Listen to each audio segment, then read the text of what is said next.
Assalamualaikum dan salam sejahtera.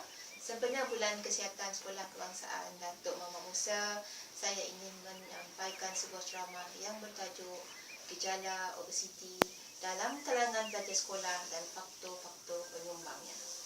Saya amat mengalu-alukan Kementerian Kesihatan Malaysia iaitu KKM dengan kerjasama Kementerian Pelajaran Malaysia bagi menangani masalah obesiti atau kegemukan di dalam kalangan pelajar-pelajar sekolah. KKM mencadangkan indeks isi badan iaitu BMI setiap pelajar direkodkan di dalam kad laporan prestasi oleh guru untuk perhatian ibu bapa. Pada saya, ini amat menarik perhatian ibu bapa tentang masalah kesihatan anak-anak mereka yang mengalami obesiti. Para murid sekalian, tidak dapat dinafikan juga penjualan makanan yang tidak khasiat, contohnya minuman ringan di kantin sekolah, menyumbang kepada masalah kesihatan para pelajar. Ia perlu dihentikan. Ibu bapa juga harus berperanan untuk menghalang anak-anak sejak dari awal. Ramai kanak-kanak obes terus mengalami kelebihan berat badan sepanjang hayat. Risiko menghidap penyakit kronik meningkat. Kajian Mobiliti dan Kesihatan Kebangsaan ketiga iaitu NHMS3 pada tahun 2006 berjumlah 21,249 kanak-kanak menunjukkan 54% kanak-kanak yang obes terus mengalami obesiti, iaitu 6.8% berusia 7 hingga 9 tahun, manakala 6.4% berusia di antara 4 hingga 6 tahun. Malaysia berada pada kedudukan ke-6 di Asia sebagai negara yang mempunyai ramai dewasa yang obes. Kira-kira 1.7 juta rakyat Malaysia berumur 18 tahun ke atas mengalami obes. Obesiti meningkatkan risiko untuk penyakit diabetes, kardiovaskular dan beberapa jenis kanser. Dianggarkan 1.5 juta rakyat Malaysia dewasa menghidap diabetes dan 4.8 juta menghidap darah tinggi. Diabetes meletus sendiri antara 10 penyebab utama kematian di hospital kerajaan. Tetapi mengurangkan berat badan dan mengekalkannya bukanlah satu perkara yang mudah. Cara yang terbaik ialah dapatkan hikmat, nasihat pakar pediatrik dan pakar pemakanan. Ubat mengurangkan selera makan tidak sesuai untuk kanak-kanak. Para murid sekalian, pemakanan adalah punca utama kanak-kanak yang sihat mengalami kegemukan.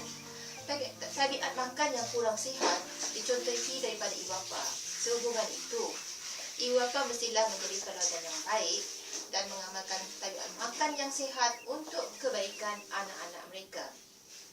Gaya pemakanan yang sihat harus diamalkan oleh seluruh ahli keluarga. Ibu bapa juga harus sama menjaga pemakanan agar anak-anak dapat mengikuti teladan ini.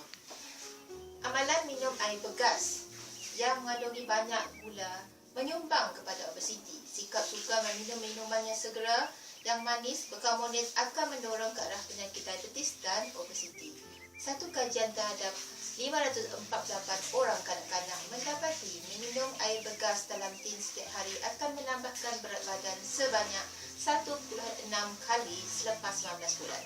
Kajian ini dilaporkan di International Journal Obesity pada tahun 2005. Seperti yang dikeluarkan oleh Kementerian Kesihatan Malaysia, KKM, setiap kanak-kanak berusia 2 hingga 8 tahun disarankan untuk mengambil gula kurang dari 5 hingga 6 sudu teh setiap hari. Manakala orang dewasa kurang dari 10 sudu teh. Bagaimanapun, rakyat Malaysia pada zaman sekarang ada yang mengambil gula sehingga 2-4 sudu teh. Pada murid sekalian, ada yang bertanya mengenai susu segar. Sebenarnya susu segar tidak menggemukkan kanak-kanak antara 1 hingga 2 tahun. Jadi disarankan tidak perlu memberikan susu rendah lemak pada kanak-kanak. Pemberian susu manis akan menyebabkan anak-anak mengalami berat badan berlebihan. Tanpa kita sedari, makanan yang kita beli dari kedai atau restoran makanan segera akan mempengaruhi pemakanan anak-anak. Ini berlaku apabila para ibu bapa bekerja dan tidak sempat memakan makanan segar di rumah.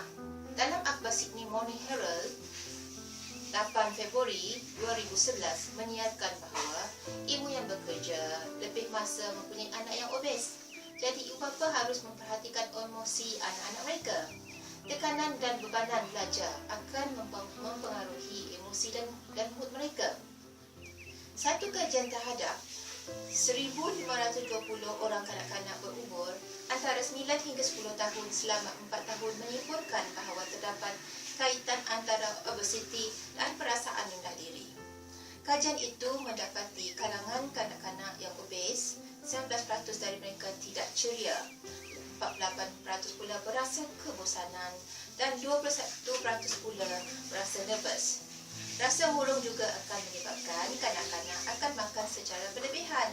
Oleh itu, ibu bapa mesti terlibat secara aktif di dalam program pengurangan berat badan anak-anak yang obes kerana ia hanya akan berjaya sekiranya ibu bapa turut mengambil bahagian. Bersenam juga akan mengurangkan berat badan kanak-kanak. Tetapi apabila penat, ramai kanak-kanak atau pelajar menjadi lapar dan mengabaikan pemakan